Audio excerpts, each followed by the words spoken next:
حدیث کا مفہوم ہے دنیا کے خزانے، شان و شوکت اور منصب کی خواہش کے لیے لڑی جانے والی جنگ جہاد نہیں ہوتی۔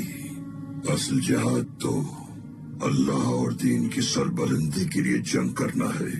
خوش نصیب ہو کہ اللہ نے تمہیں اس کام کے لیے چنا ہے۔ ہمارے پیغمبر نے جنگ بدر میں مٹھی بھر صحابہ کے ساتھ مل کر جہاد کیا اور فتح یاب رہے۔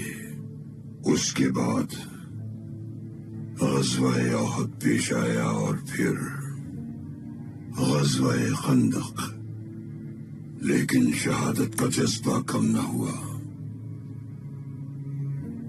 غزوہ بدر سے واپسی پر ہمارے پیغمبر اکرم نے صحابہ سے فرمایا، ہم ایک چھوٹے معرکے میں فتح یاب ہوئے ہیں، بڑی جنگ ابھی باقی ہے۔